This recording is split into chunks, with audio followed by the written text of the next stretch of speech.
this place. It isn't what you think.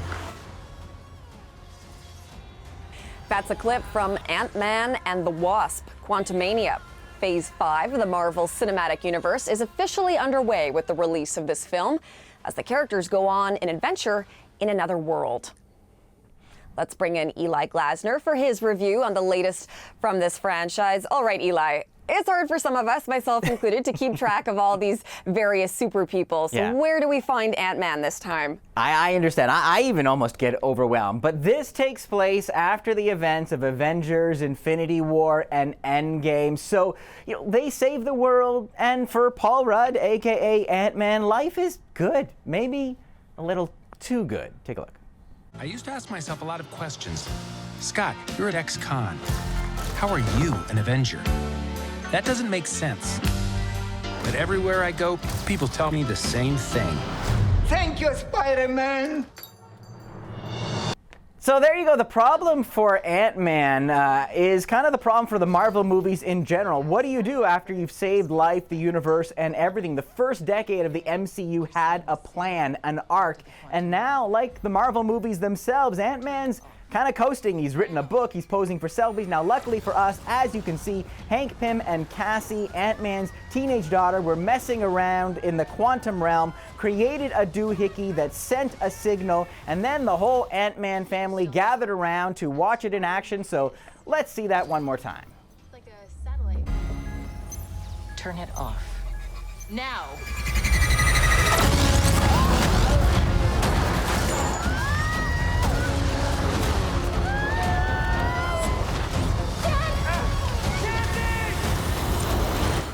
See, that's not good at all. So Ant-Man, Cassie, the Wasp, don't forget Michelle Pfeiffer, and Hank Pym have all got sucked into this micro-universal quantum realm, a world inside our world, a place with a forest of fungi-like plants, cotton candy clouds, and the creatures. Imagine Jim Henson and George Lucas went on a bender and created citizens of every size, shape, and color imaginable. There's Gentora, the warrior woman, who says things like, "He built the citadel on the bones of our people." There's Veb, a fishbowl with 4 legs and a brain floating in ooze that he wants you to drink. And there's even Bill Murray. Yeah, Bill Murray doing the Bill Murray thing as some kind of corrupt quantum realm arms dealer. It is all weird and wacky and just feels absolutely weightless. This is performative strangeness. It's just trying to be weird for the sake of weird, but it doesn't feel like anything at all. Now, the one good thing, Hillary, is that this is an excuse for some daddy-daughter time. Katherine Newton plays Cassie. She is the daughter of Ant-Man. She's grown up watching her father play the hero, and now she wants to step into his big and small footsteps. Now, I had a chance to talk to Katherine Newton. She was delightful, and we spoke about, well, I want to know, what does it feel like to put on one of those Marvel costumes? Hers is purple for the first time. Let's take a look. It was purple, my favorite color. Fit like a glove. Yeah. And just makes you stand up better. Like, I stood up. You have the heroic posture? Like, if you look at, like the poster and like Yeah. these pictures of me, I look like a superhero, and I don't look like that. Like, you see, I'm sitting like, Yeah. I don't sit like that. So it just changes you. And I felt like you put that on, you feel it on your skin, it's tight, and you're like, I gotta do something with it, you know? So it's like Spanx for superheroes. You can see that whole interview on my Twitter feed at Glasner on Film. She is delightful, and if you look at her credits, she's going to be sticking around in the MCU, so it's worth getting to know her.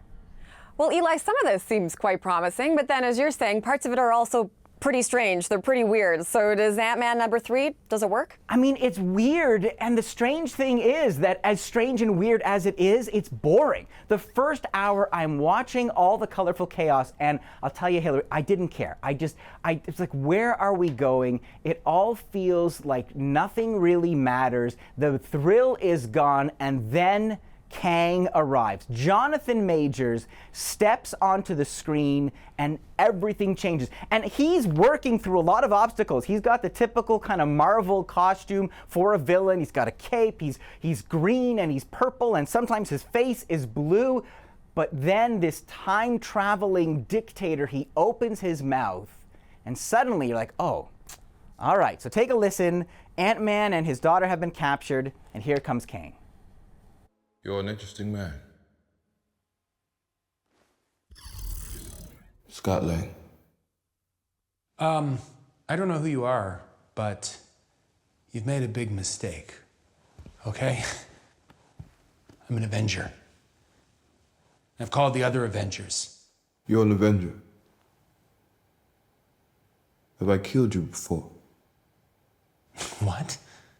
Now suddenly we have something to care about. Suddenly this film shifts on its axis because now Ant-Man has something to push against. Now the stakes are defined. And that is the power of Jonathan Majors. He takes this kind of what could be this ridiculous character, this kind of time-traveling villain who wants to, of course, control everything, but he gives you this humanity and this weariness. You get the sense this is someone who has looked into the infinite and come out a changed man. You are going to be seeing a lot of Majors. He's coming up next month in the movie Creed 3, and you watch this film and you think, okay, yeah, I see why so many people want to work with this guy. So Jonathan Majors doing a lot of the heavy lifting here.